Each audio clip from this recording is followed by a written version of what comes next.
where best friends and next-door neighbors, Willow and Lillian, spill the tea on murder, mysteries, and other things that go bump in the night. So get your favorite teacup ready, and let's get into it.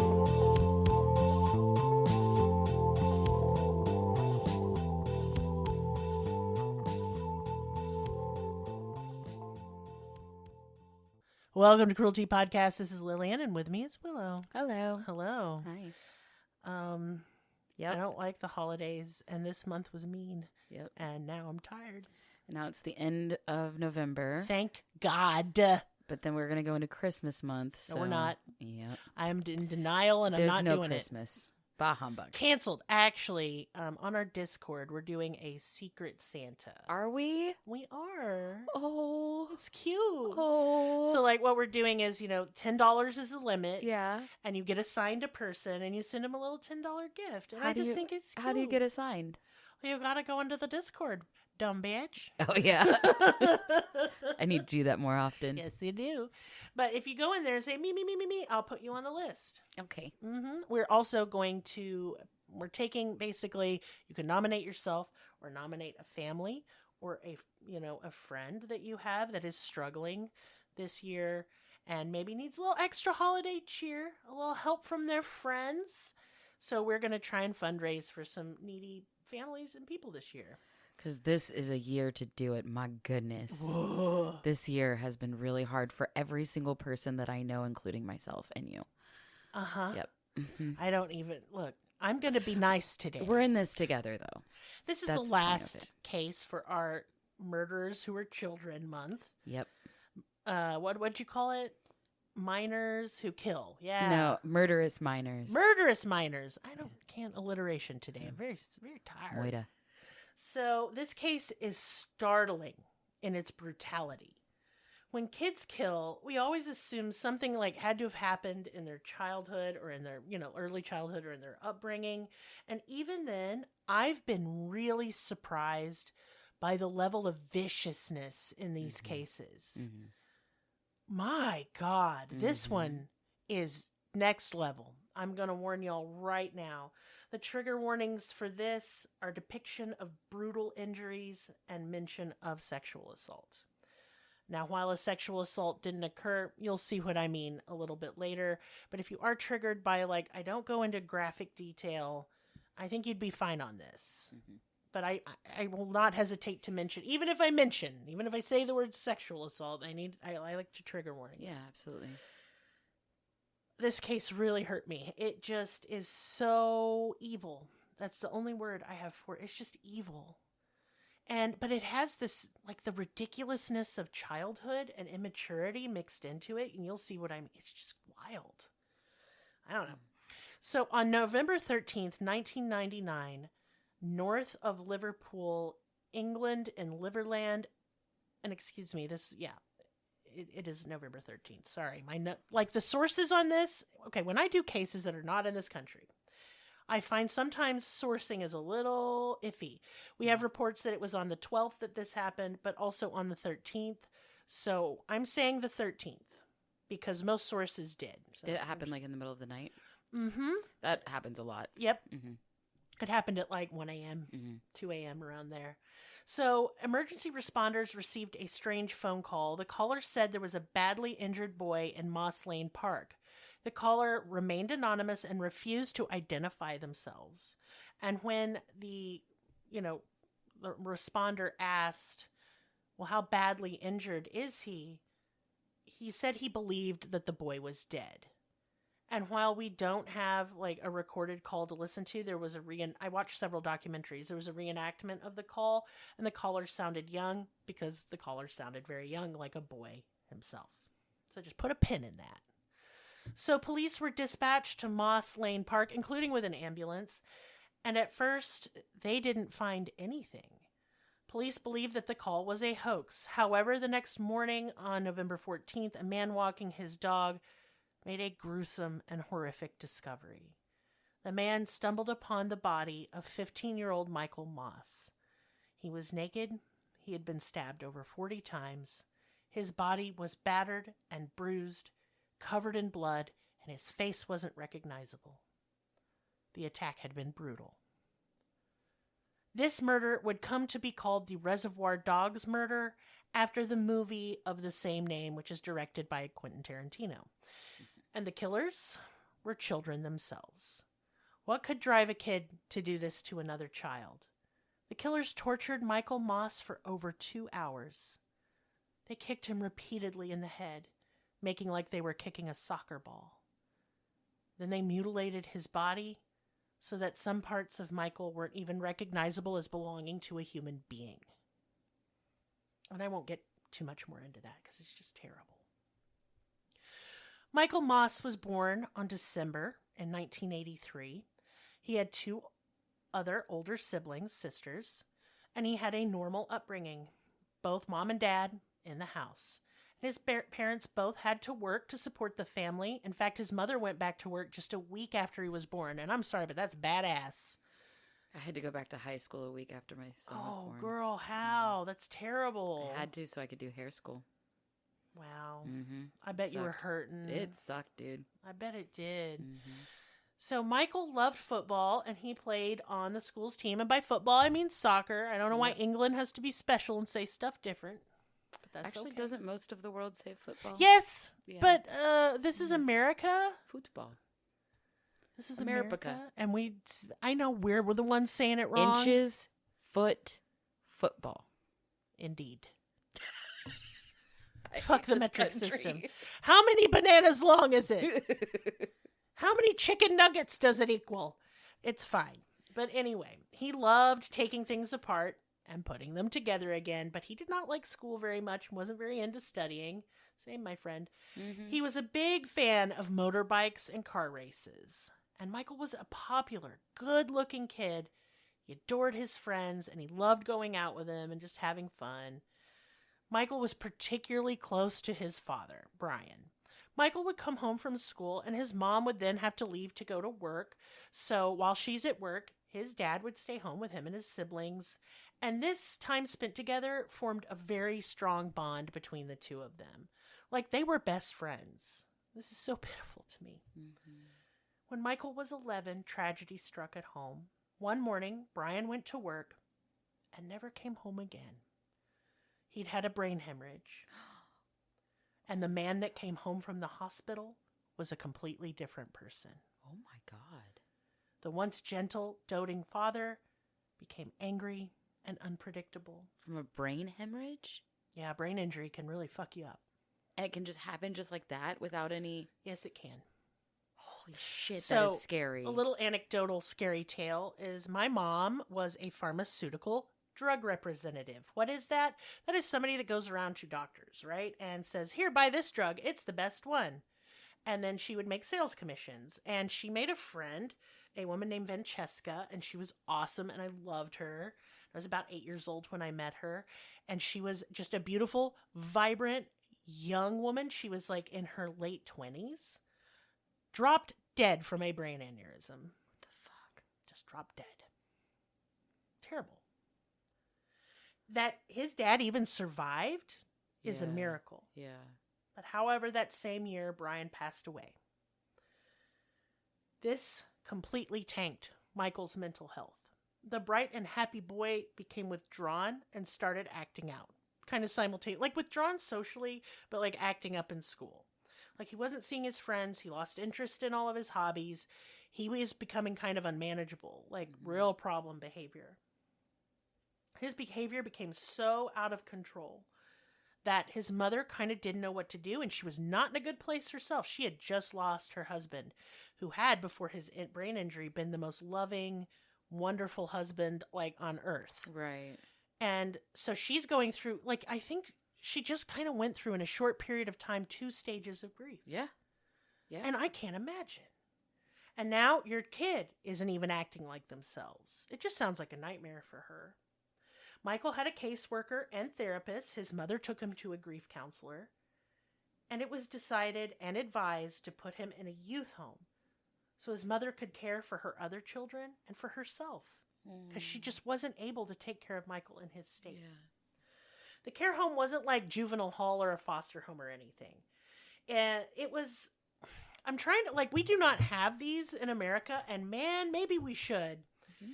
Because what it did is it took kids with behavioral problems like ADD and ADHD, and Michael was diagnosed with either one of those. They weren't, like, specific. And they give them individual attention. They help them with their studies. They put them with therapists and counselors, especially if they, like, got addiction issues. And I think that's brilliant. Yeah, absolutely. And Michael did anything too, we for can the do to record. aid in mental health, like, my goodness, we should be doing it. And I just want to put a little pin here, because I will talk about it later. You know, in these cases where we're like, everybody falls through the cracks, it sucks. Michael didn't. He did not fall through the cracks because his mother recognized he needed help, and that's exactly what she got for him. She couldn't give him the help he needed, So but she she got got it. it for him, because that's what a mother does. That's her giving him the help that he needed. He needed that Mm-hmm. desperately. Mm-hmm. And yeah, I'm sure she missed him and was just torn up with guilt Yeah. about it. And she gets raked over the coals in, like, many message boards like Reddit and stuff. For taking care of her son and taking him to the hospital where he needed help. Well, it wasn't a hospital. Well, it was like a hospital type setting. More like a school type setting, Yeah. like a boarding school type Okay. setting. I just want to be clear, because we Okay. don't have things like this in America. If you Right. are listening from another country, our education system is so garbage. Yeah. Don't even get me started. I think most of the world understands that Americans have We dumb. poor education. We dumb. Y'all learning to speak like 4 languages. I can barely speak English, and I live here. Yeah. God. Yeah. So he was able to get this additional attention. He was also free. They were free to come and go whenever they pleased. So he frequently went home. He went out with friends. He had no curfew there. I think that's a fucking mistake, but Yeah, you know, but whatever. Michael flourished there. He did way better in his studies. He made friends very easily and came out of his shell. He wanted to do good, and he was getting the help that he needed. Like, he was going to graduate. Yeah. He was going to have a good life. In September of 1999, at the start of the new school year, 2 new boys joined the youth home program, Alan Bentley and Mark McKeefrey. They were both Michael's age, 15. They came with an absolutely terrible reputation that was well earned from their former school. They were bullies that went to Liverland High School, and they were both friends, and they had been expelled for fighting. They had beaten a boy very badly. They ganged up on him and beat the snot out of him. Now, this was handled internally with the school. They were expelled for the fighting, which is what got them sent to this, care home, where they could be, get the help they needed. Clearly, no Right. one well-adjusted beats the shit out of somebody else, Right. right? Right. And as a result, this was never reported to police. And I'm going to say I think that's a mistake. Mhm. And I don't even like the police.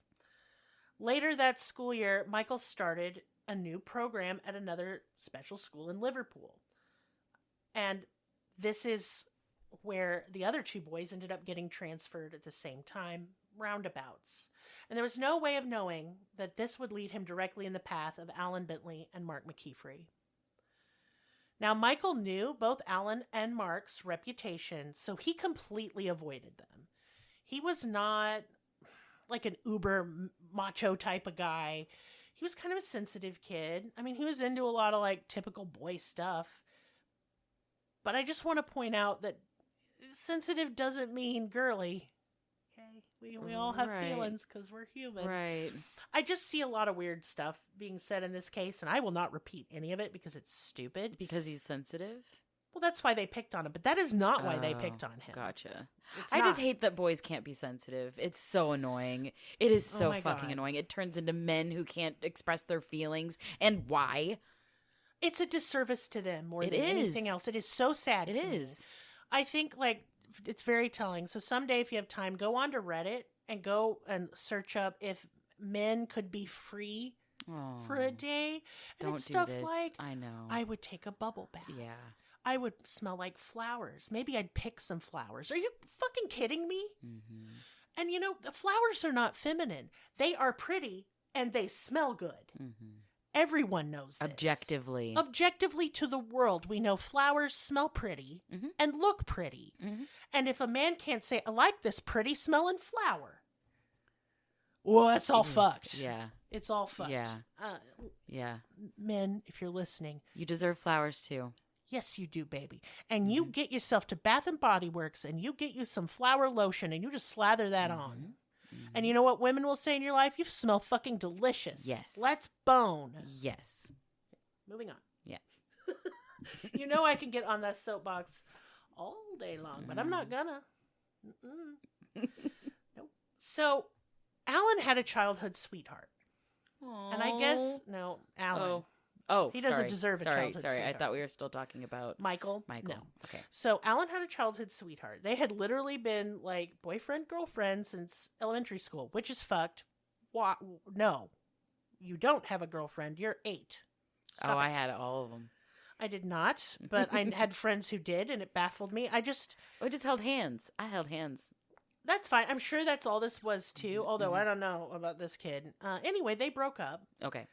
And because Michael's such a charming, good-looking boy, she dated him instead. And this set it off. It infuriated Alan. And Alan let it be known to literally anyone who would listen that he was out to get Michael. He said he was going to kill him. Right around the same time all this young person drama was playing out, another young man entered into the same school program, and his name was Graham Neary. And he had recently been expelled from school for stealing. Now, when we talk about this case, everyone believes the precipitating event was Michael dating Alan's ex-girlfriend. Mm-hmm. I disagree. Okay. I actually think nothing would have come of it, maybe the schoolyard fight. It was the introduction of Graham into this scenario, and I will explain. Explain. Yeah, I'm gonna. So immediately, Alan, Mark, and Graham became fast friends. Michael was not a part of this friend group, but he was aware of them, and he just avoided them. He knew that Alan was out to get him because of the whole girlfriend situation. Alan then became the de facto leader of the group of 3 boys. They looked to him for instruction, inspiration, how to be, all of it. But it was the arrival of Graham that changed things and had them take a deadly turn. Because I believe Alan felt the need to impress Graham, to show him I'm a tough guy, and that I could beat up anybody. He's the new bad guy. You know what I mean? Like he's the new bad kid. He's already impressed his friend. He's already, Exactly. So he's like, you stick with me and dumb shit. Dumb shit guys do. Gotcha. And on November 12th, he would prove how tough he was. It was Alan's birthday, and he decided to have a party at his house with his friends. And they all decided to get drunk and watch Quentin Tarantino's new, at the time, movie, Reservoir Dogs.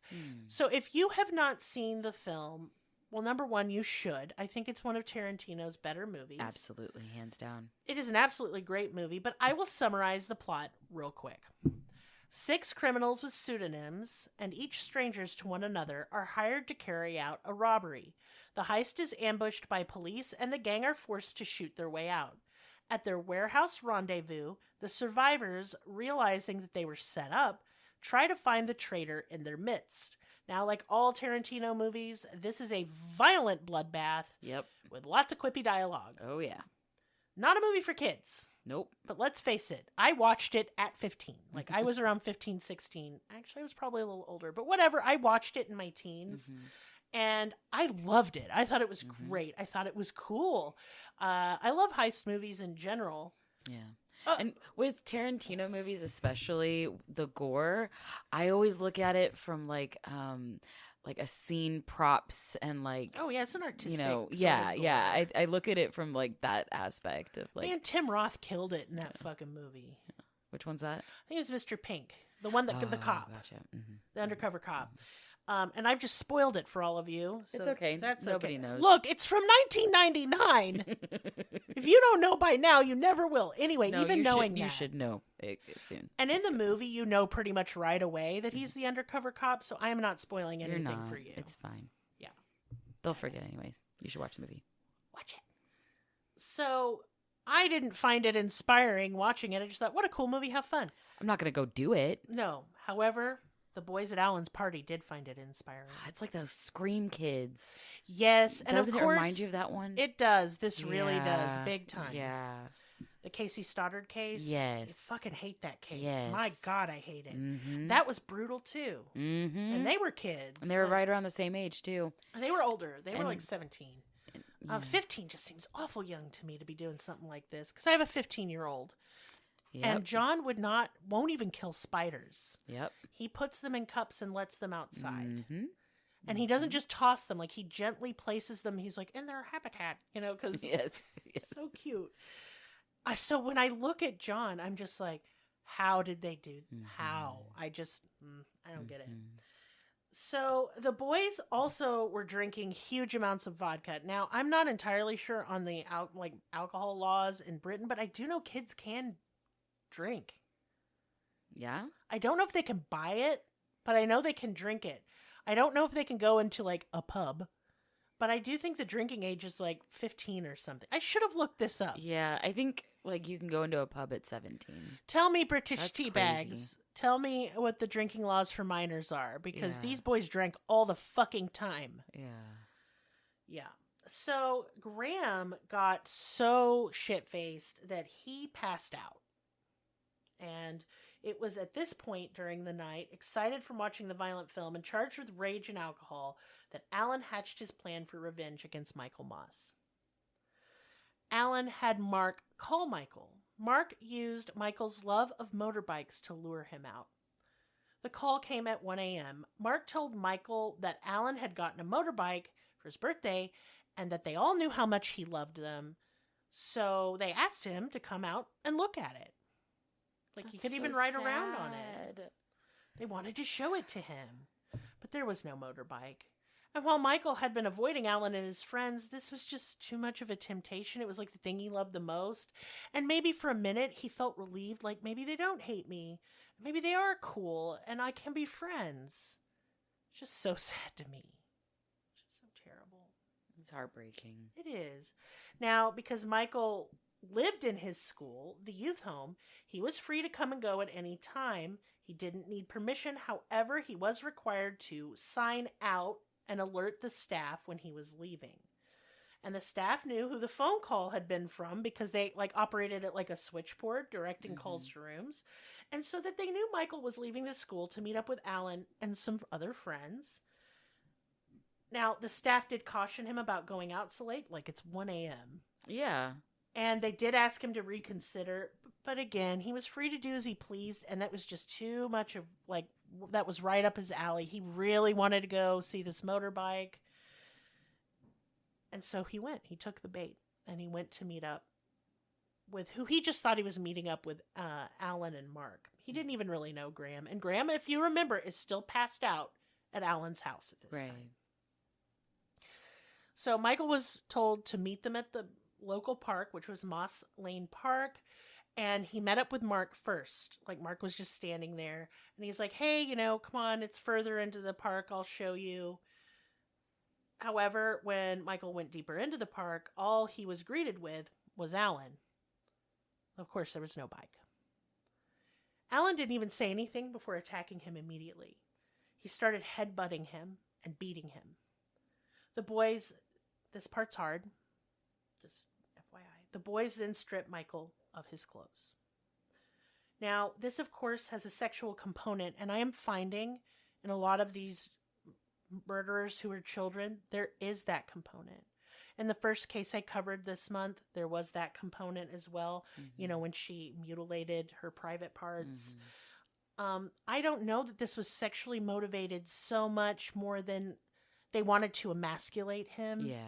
Dehumanize him, make him less of a threat to them, because Michael had, in Alan's eyes, stolen his girlfriend, his childhood sweetheart. And so the revenge was really centered, a lot of the attacks were centered on his groin. And ridicule. It was to humiliate him. Yeah. It's overlooked a lot. When I listen to other podcasts and I listened on some documentaries, people do not want to talk about the kind of pseudo-sexual aspect of this because it is children. Nobody wants to think of children this way. I certainly don't. But I think it's important Because I think we have to look at all the facets of this, because I don't think either justice system in the US or in England, I don't think we know how to handle juvenile murderers. Mm-hmm. We can't hold them to the same standards that we hold adults. We just can't, because they're not adults. But I think when you throw in a sexual style attack on top of that, I think there's a lack of ability to rehabilitate.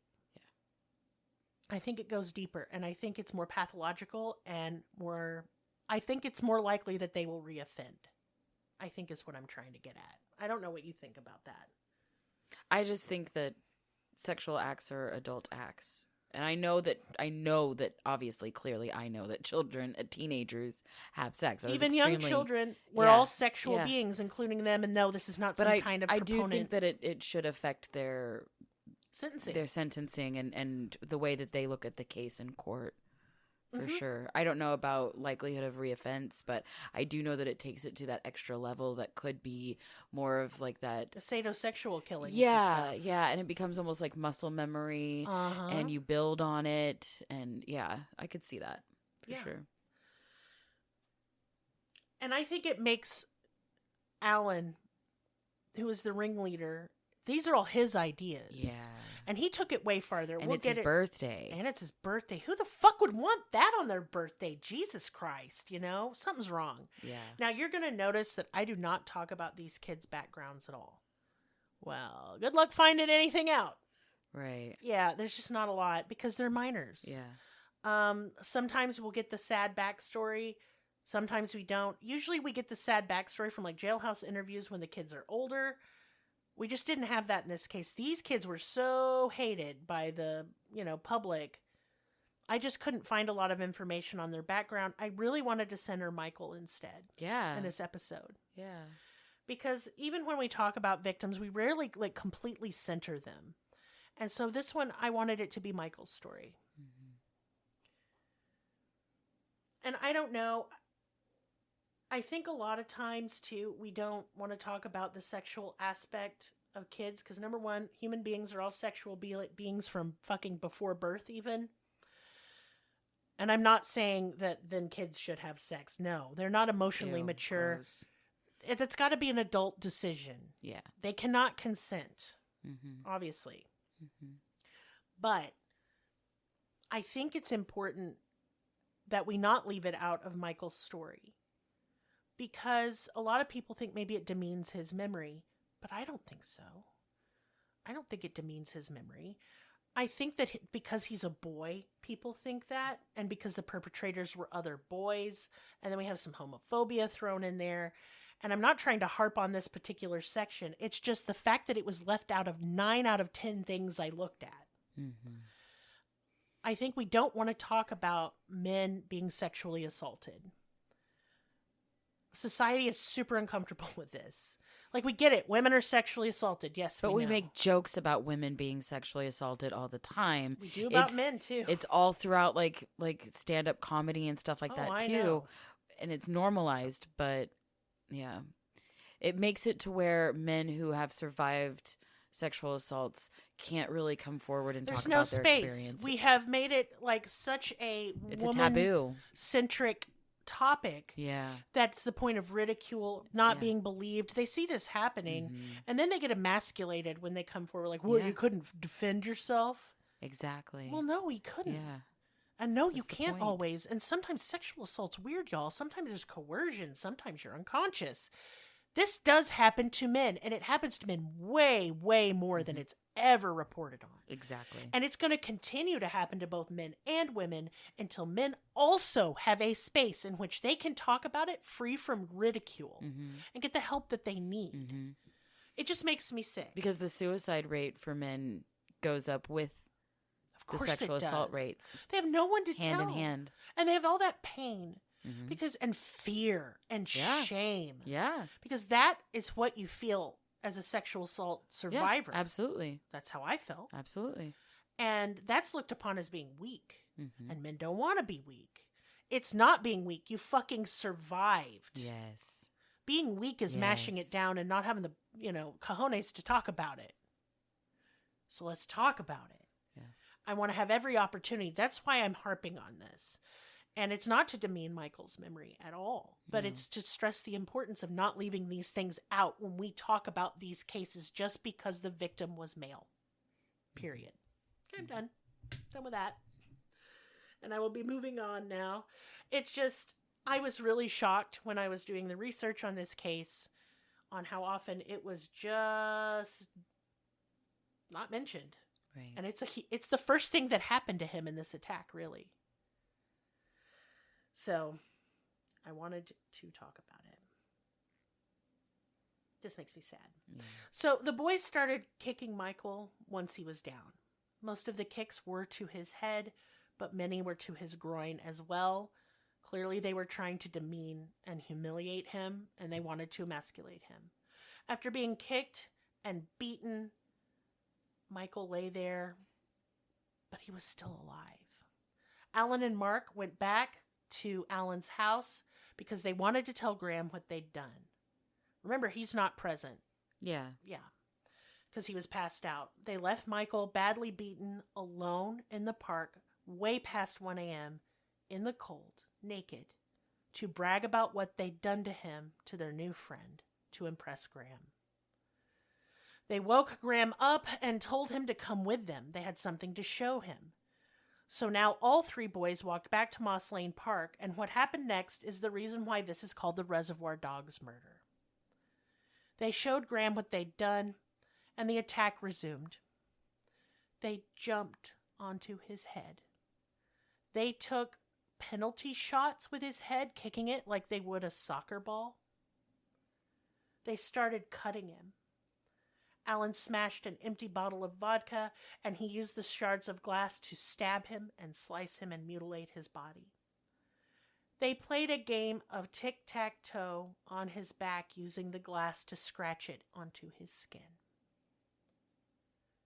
Finally, and perhaps mercifully, Michael passed away. His neck had been broken, but that didn't stop the attack on his body. Alan wanted to play out a scene from the movie Reservoir Dogs with his corpse. In the movie, one of the characters cuts off another character's ears, and Alan attempted to do this with Michael. And it says attempted, and some sources say he did cut his ear off, but I don't know which. It doesn't matter. But it's just shockingly terrible to me. I just can't imagine. Like, the idea of being around a dead body is really repulsive to me. But to continue to mess with it and play with it and for like almost an hour they did this. I find it real fucked up. At around 3:30 a.m. on November the 12th, the call came in. It says 12th, but this is where 13th. I think it's the 13th. Yeah. The call came into the emergency services about an injured boy. Now, it is believed by investigators that it was Mark McKeefrey who made the 999 call, and that's British 911 for all of you who don't know. Mark never gave an explanation as to why he called. Like, he was asked, and he did not say. And I think it's because he had remorse, and I think he felt terrible about it. I think he even had some hope that Michael was still alive when he made the call. And, like, maybe a shirking of responsibility. Do you know what I mean? Like, well, yeah, I did the bad thing, but I did call. So I was trying to help him. I always wonder what killers are thinking in that moment because, I don't know, whenever I make a decision, usually I try to think it through. You know what I mean? Yeah. And at least while I'm making the decision, I try to think it through. Kids don't, though. I mean, if you could go back to when you were a kid, I always set up my lie ahead of time. Oh, I always did. Oh, yeah, me too. I mean, because I'm real bad at lying. But here's what I did. I did the impulsive thing, and then I'm like, oh, now we craft the lie because we have done fuckered up. Yeah. I don't feel like there was any sort of planning on Mark or Graham's part at all. I believe Alan was the ringleader. Yeah. I think they looked to him. I think then seeing how unhinged he was. Mark is the younger one, or the New smaller kid? in rank? No. Oh, okay. He was number 2 to Alan. Gotcha. Like, him and Alan were friends first. Then Graham comes to the new school and they befriend him. Right. Yeah. Yeah. But I do think Mark was a follower, not a leader. 1,000%. He was kind of a sidekick to Alan. And I think maybe seeing Alan be so unhinged and hateful and brutal. Terrifying, I'm sure. So scary with Michael that he wanted out. Mm-hmm. He wanted out. I would be scared that would happen to me if I called. Yeah, I think that's why he remained anonymous. I do. Yeah. I do think that 2 of the 3 boys had remorse in this case. I do not think Alan ever expressed remorse. In fact, you can look at the pictures of the boys, and I guarantee you, if I told you pick out Alan, you could pick him. His expression is dead. Dead eyes, so chilling. Like, there is no warmth there or humanity whatsoever. That's what he wanted for his birthday. Yeah, and we'll get to how premeditated this was in a minute. This is his birthday present. To himself. That's fucked. And I think he planned it for like weeks. But we'll get to that. Whew. So when the ambulance came to the park, the reason they didn't find Michael is because he had been rolled into kind of a depression behind a hill. Mm-hmm. They just didn't see anyone there. They didn't see any clothes. It was dark. Michael's mutilated body was found the next day by a man walking his dog. And I mean a full 24 hours. Investigators had never seen a body so brutalized, especially not the body of a child. Immediately, investigators went from house to house to ask if anyone had seen or heard anything suspicious on the night of the 12th. Or the early morning of the 12th, excuse me. So what's interesting is that the home that Michael was staying in, the care home, was literally right across the street from this park. Oh my God. So they did go there, not expecting that the victim would have been from that school. And the staff told investigators that a boy matching the description of the body was missing from the center, but still Michael had yet to be identified. So the staff at the school gave them a headshot, like a head picture of Michael. They went back to the scene. They still could not identify him because his face was just unrecognizable. And the ears? One ear. Oh, okay. Yeah. Usually ears are a good identifier for bodies. It was impossible to identify him. One staff member of the care home volunteered to identify his body. Mm-hmm. And I feel so bad for this person. I don't even know who they are. And she identified him. Yeah. Police then went to his mother's house to inform her, and I can't imagine what she went through. After losing her husband so tragically and then struggling with Michael, then he got so much better, was doing so well after the loss of his father, only to be murdered so horribly. It's really pitiful. Mm-hmm. She reacted in rage, just couldn't, and disbelief. She just couldn't. Yeah. In fact, she fought the police. She threw things at them to keep them out of her house because she did not want to hear her son was dead. I understand that. The care home that Michael had been staying at informed investigators that Michael had received a call from Alan and had left to go meet Alan and Mark at Moss Lane Park. Unlike our other cases, police didn't first look for an adult offender. They knew pretty much right away that Alan had something to do with Michael's death, especially after they learned of the feud between Michael and Alan over the girl. In addition, Graham's mother showed up at the police department with Graham in tow, and he fully confessed to his part. Wow. Because he was so riddled with guilt, and he was so scared. I feel a little sympathy, I suppose. Not a lot. But not a lot. No. I don't know how fucked up you'd have to be to participate in something like that. I'm going to read now the details of Michael's injuries. So if you're sensitive to this, you might want to click away. At autopsy, the extent of Michael's horrific injuries were fully revealed. The pathologist established that Michael had fractured cheekbones. His nose had separated from his face.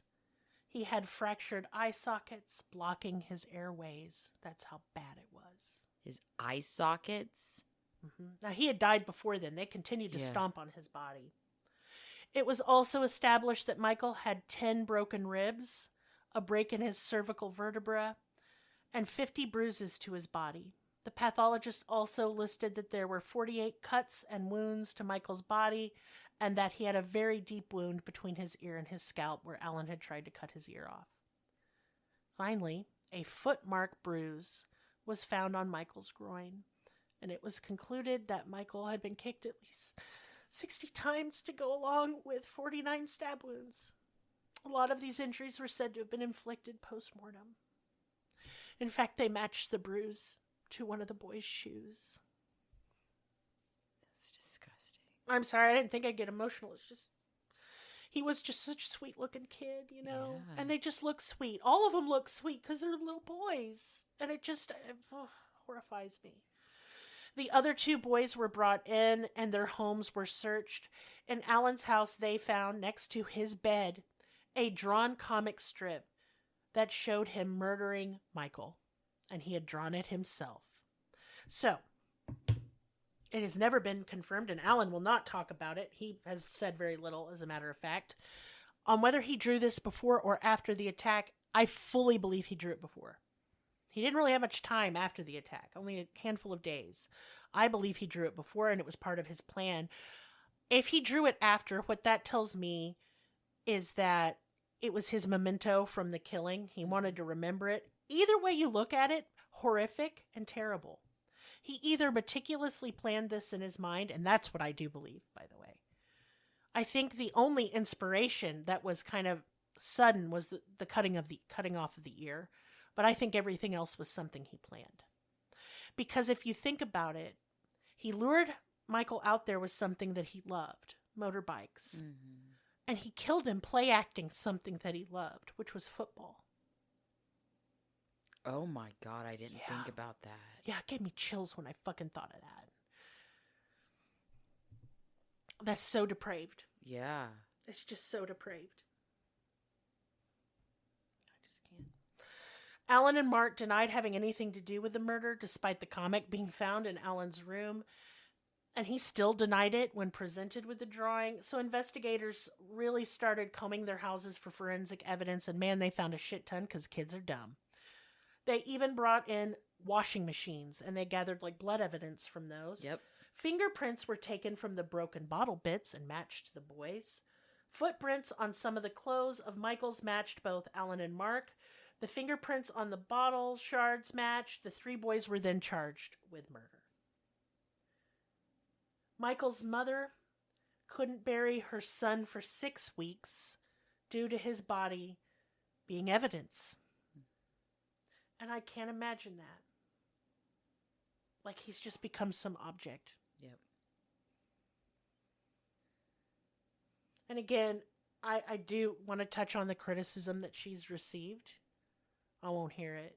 I think she did her best. I really do. I think she did her best. Yeah, absolutely. I think she made a hard choice to put Michael in that home. But that's not what killed him.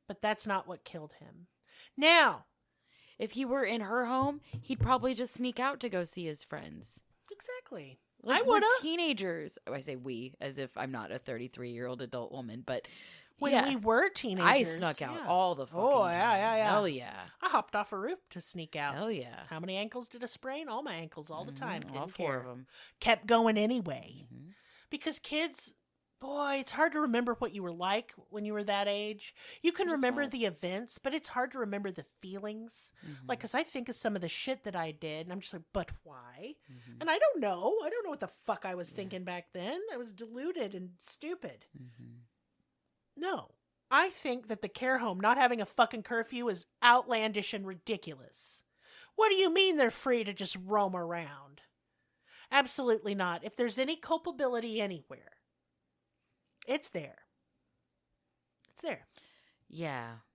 It's minor. But it's all in the boys' hands. It's all agree. in the boys that did this. Now, usually we'll say, oh, well, they should have this, that, and the other thing slipped through the cracks. This is 3 of them. You mean 3 of them slipped through the cracks? Mm-hmm. No, they were in a home to get help. They didn't just expel them and send them out. If you get expelled in the U.S., you're just fucking expelled. Yeah, you're on the street. You don't go nowhere. You're out causing trouble. How do I know I've been fucking expelled? That's how Numerous I know. times. Ay. Only once for me. I got expelled every year from 13 to 18. For various reasons. Really dumb reasons. But yeah. Mine was a good one. You want to hear what I got expelled for? Sure. Smoking in the boys' room. Aww. Literally. In the boys' room. Wow. With boys. Wow. I smoked all over campus, but never in the boys' room. And it wasn't cigarettes, it was weed. I like your song. That's very nice. You're welcome. Look, I've got to have some levity or I'm going to throw up. I know. All 3 boys were convicted of murder. Now, because of their age, they only got 10 years. Graham got 9. And we're all, Willow's looking away. We're all, none of us like that. Yeah. But it's because we just don't know how to handle these young offenders. We don't know what to do with them. Right. And y'all, let me make something perfectly clear, because the British media had just a fucking heyday with Reservoir Dogs and influencing our kids. God, I'm so tired of that. No. It's almost every case there was some sort of media influence that they really wanted to harp on, like it's anime this or it's the Satanic manga Panic D&D. It's the video games. Yeah, it is the violent rap music. Y'all, I played violent video games, Mortal Kombat, Grand Theft Auto. I listened. I'm sorry, that's really cute. Fuck off. Grand Theft Auto was fun as fuck. Look, I never played the plot. What I would do is I'd sit down and it's like, all right, y'all, it's time to cause a ruckus. And I would just get in a car and just start like seeing how many stars I could get, how many cops would be after me. I would not stop until the military killed me. Like that was the whole point of the game for me. I used to listen to hardcore gangster rap. Always. Like 3 6 Mafia, Snoop Dogg, West Coast represent, of course. Tupac. Yeah. It was a very difficult for me to choose between West Coast and East Coast. I like it's West hard. Coast style. I do like them both. I love East Coast, especially New York. Hell hip-hop. Yeah. Oh my God. Yeah. New York rap is fucking divine. But I will tell you, the sound of West Coast rap, I don't know what it does to me. The sound of Southern, especially like Texas hip hop in the early 2000s. Girl, that shit was good. Yes. I got 5 on it. It was. Jesus. I'm messing with that endo weed. It's fine. But like, I did all these things. But never have I ever. I've never done anything like that. Yeah. It didn't influence me to do anything except play video games and listen to rap music. Yeah, like we said earlier, like the gory scenes in movies just make us think about makeup. Yeah. And like, I'm a practical effects girl. I'm like, I know how they did that. Yeah, exactly. I'm just like, ooh, that's nasty. I know how they did that. Yeah, sure. Like, I love a good I can tell what that smells like. I know what that set smells like. Yeah. Yeah. And you're going to think it's gross. Sticky. Yeah. It's largely corn syrup. Yes. Yeah. I mean, they have like synthetic blood now they use in movies, but back in the day, it was Cairo corn syrup and green and red food coloring. Yep. And that's what we use. I'm going to be honest. If you want to ever give that a try, like for Halloween, you will never make a more realistic looking blue. And it won't come out of anything. Oh, no. You stained a whole thing, including yourself. Yep. And you are sticky in a way you've never been sticky before, but it is fucking worth it. I've made models get sick on photo shoots from putting it in their It, mouth. Yeah, like dribbling it out of their mouth. Yeah. Yeah, I remember that sugar. Shit. It is just straight sugar. It's gross. But anyway, I just don't know. Reservoir Dogs did not make these children fucking kill. No. My point is, I believe Alan had planned it already. Yeah. Now, here's my thought on this. Like, should they have gotten such light sentences? The other 2 boys? Yeah, I think so. Yeah. I do. Alan never should see the light of day ever again. Ever. He needs to be in a mental health facility, protected from others and himself.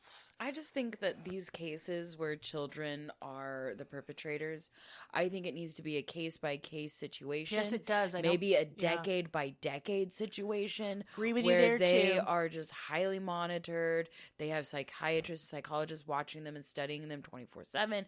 You know, just really having all of the mental health help that they can get. So if they are rehabilitatable, able to be rehabilitated, then they can, but it's assessed decade by decade. Yeah, but instead they just let loose. They're literally just like, well, you were small, so don't I hope do you it learned. again. Yeah. Yeah. I don't like it. Especially with the younger children who killed and then were just released when they turned adults. What? No. You know what I found out recently? Oh no. People with people on the spectrum, either ADHD, autistic, somewhere in there, your frontal lobe isn't actually fully formed until you're like 35. That tracks. So, hi, I'm not there yet. Boy, that tracks real hard for you. Shut the fuck up. Eat my whole big fat ass. I don't care. Though, I'm just living in this world of people with fully functioning frontal lobes, and I'm girl, like, I don't why even know can't if you got I do lobes. it? You got one smooth marble. I up do, there. girl, and it's just like rolling around and bebopping and boobopping, and I just you got I'm here. that. I got my electric meatball. I'm here. It's not working good. Dumb as hell. So how can we how can we expect people without like their brains fully developed? Bitches ain't got no lobes. They have no lobes. And we're just gonna send them out here with the predisposition, with the trauma of murdering and the trauma of being in prison. Yes, where they probably learn to be better criminals. Yes, because you do. I know. I spent 48 days in Benton County, and that's all I needed to know for a lot of shit. Could you shiv somebody? Of course I could. Mm-hmm. I could, but I don't want to. It's messy. I don't want to. It's gross. It's You're going to get your fluids upon me, and I will die. I don't know what you have. There is one first that comes out of this, so that I find interesting. Okay. It was the first time a victim's impact statement was read during a parole hearing. Michael's mother read a victim's statement at Graham's first parole hearing. That should be done at every parole hearing. It is now. Every single one.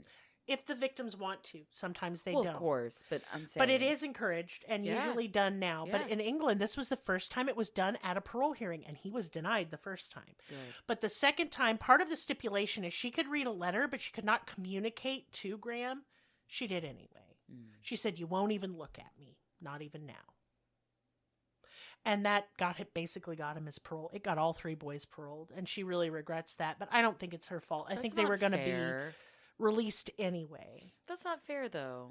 I know, but she thinks that's one of the reasons. I tend to agree with her. That's like towing the line at the bowling alley. It doesn't matter. It doesn't count. Just give her don't do that. And yeah. let her what do you expect her to do? She said 3 words. She did.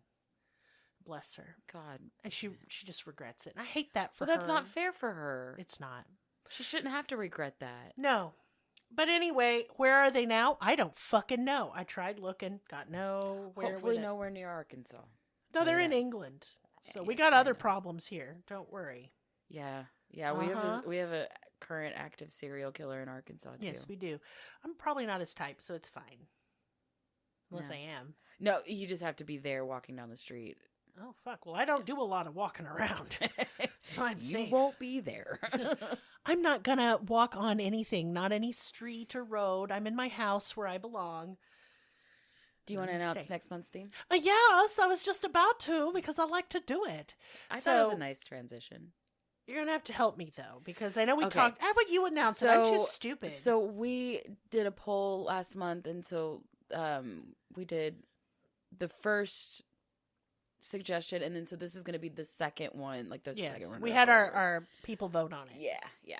So the theme originally stemmed from current active serial killers, which was the suggestion on the poll. Like that. But because current active cases don't have enough information, obviously, until they are solved, we are going to do we might touch on some current actives. Yeah, like we might include them at the start of an episode. Right. Or at least talk about them, because I think that everybody should know what is going on right now, because at least for their safety, especially for their safety. And a lot of times just people don't really talk about it until the person is caught. Yeah, I agree.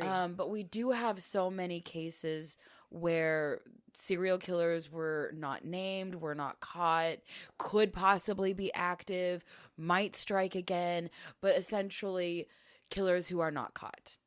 So or serial killers who are not caught. We're gonna do serial killers who have yet to be caught. Yes. And I think that's really cool. Yes. I'm really excited. Yes. Excited, it's not cool or exciting, but no. It is an interesting topic, and I think it is a topic that we should, at least if we know current actives, we should be able to be talking about. Everybody should be talking about current who knows? It could be the littlest detail that ends up getting somebody finally caught and justice for families. Or the smallest detail that, maybe you were thinking about going out that night and you decide not to because you know a little bit of information going on in your area.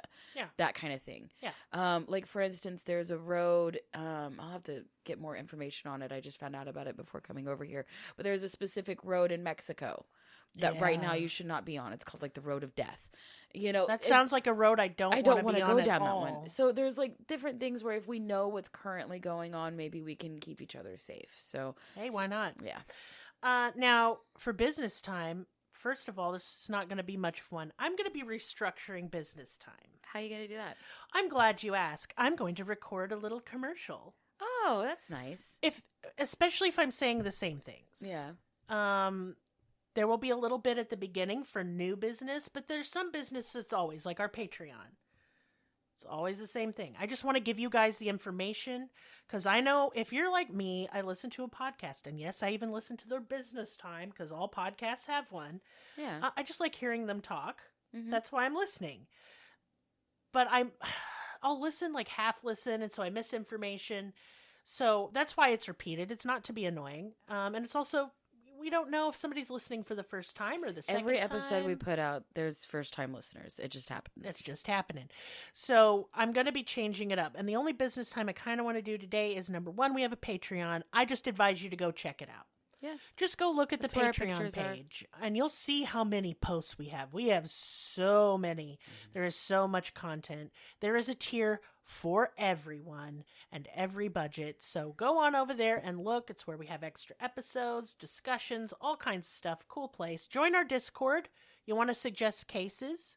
You want to show me a picture of your cat? I want you to do both things. Mm-hmm. So don't be shy. Like, people sometimes will get into Discord and they'll be like, oh, Lydia, and I'm starstruck. I'm like, why? I was short on my phone bill $1.82.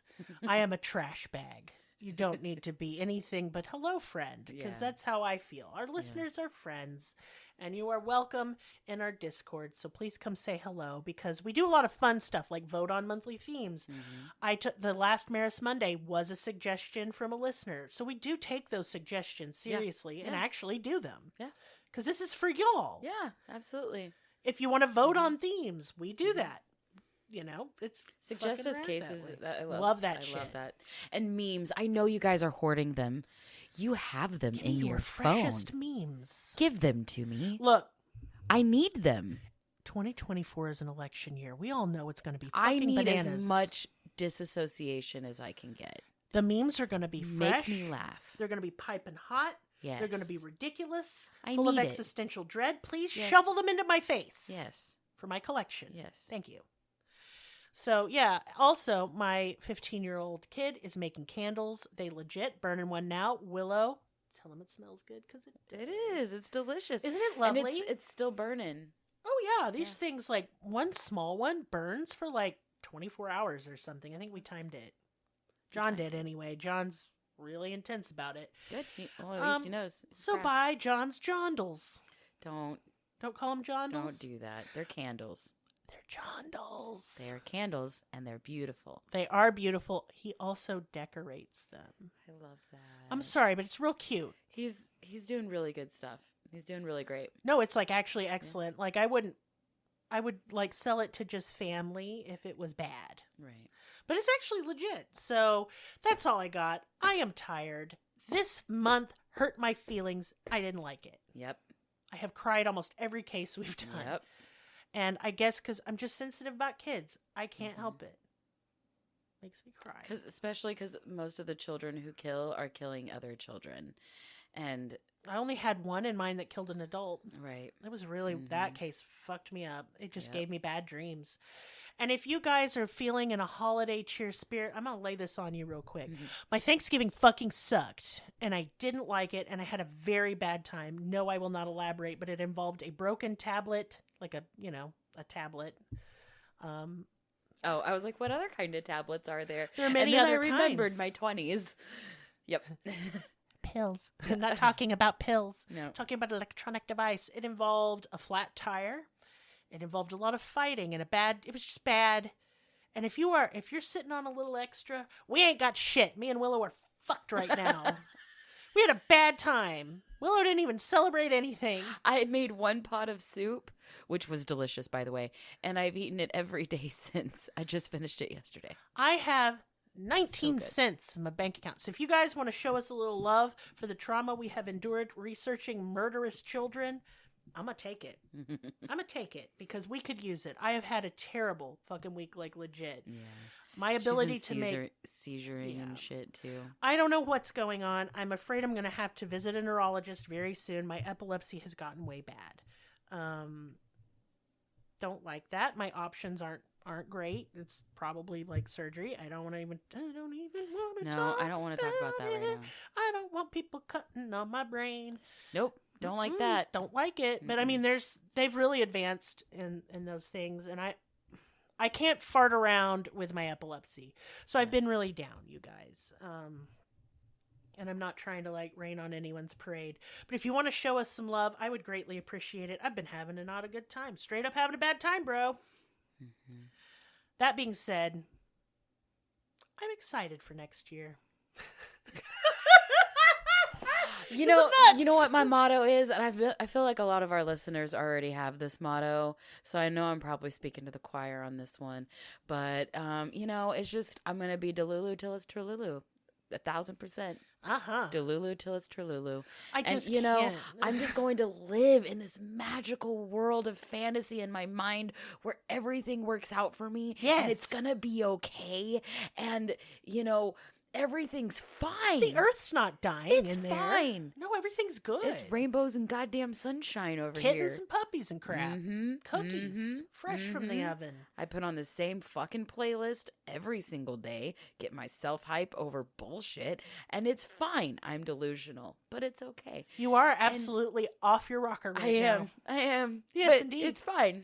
Yeah, I'm okay. Like y'all are hearing me talk, and my voice sounds peppy where I'm going like, everything is horrible and I want to be put in a hole. I'm that meme of that dog sitting at that table and the whole this is place fine. is on fire. Yeah. Because what else are we supposed to do, Nothing. y'all? I'm trying to live in the moment and take what I call the temperature of the moment, and literally right now everything's fine. Yeah, everything's Bills fine. are paid. It's fine. How am I getting groceries tomorrow? I don't know. It's fine. But it'll work out somehow. But that's where we're at. We're okay. We got each other. Yeah. And we got y'all. I have been writing a list every single either night or morning whenever I remember of all the things that I'm grateful for. I do like that. And it has revolutionized my mindset. Even on the shittiest of days where I'm like, I'm grateful for air. I'm grateful that I exist, I guess. Yeah. Or whatever I can possibly muster. And it helps propel me forward. So. What else the fuck we gonna do, y'all? And I hope you guys are doing okay. I know a lot of you have messaged me. I know you're going through some shit. And if you do need somebody to vent to, I'll do my best. Yeah, and if you need a group to vent to, we do have Discord vent channel. We do. But you know what? Solidarity. We're all in this together. Seriously. Yeah, it's bad. Seriously. I feel like it helps knowing other people are going through similar situations and things like that, because it makes you feel not so fucking alone. Yeah, because isn't it just like the holidays that make you feel like the biggest piece of shit? I don't know if anyone else feels this way. Is that the black sheep syndrome? Uh-huh. Yeah. Because I don't got no family except my little immediate family and my friends. But like, I don't know. I don't have aunties and uncles and a grandma and a grandpa. No cousins. Nobody to be like, oh, I remember you whenever you were knee high to a grasshopper. I have nieces and nephews, but because my husband is trans, I can't see him. Yeah. So it hurts. And so the holidays are hard for me for like those reasons. So let's just all be nice to each other, and let's go to magical make-believe land where everything is great and none of that bad shit's happening to me. Yep. Hooray! Yep. But you know what? I'm going to make it weird. I love you. Love y'all. Super love. Big love. And don't ever, I had somebody message me and be like, I feel bad that I can't be a pet. Do not feel bad for not being able to give my dumbass money. Don't. Yeah. You support this podcast by listening. Your beautiful, kind, and lovely messages, which really make my day. I just want you to know how I appreciate all of you and how grateful I am. And how that's priceless. Like, you can't put... There's no money on that. That's really cool. That I touched anybody's life at any point is a miracle to me. Yeah. And you all have touched my life in many, many ways. So I want you all to know I appreciate you. And I'm gonna go before I this cry is really some more. getting gross. It's sticky now. Oh. Ew. It's like it's a bit like stepping in a puddle in a sock. It is. Nobody likes a wet sock. I do that all the time because I got big sloppy dogs. Good night. Good night.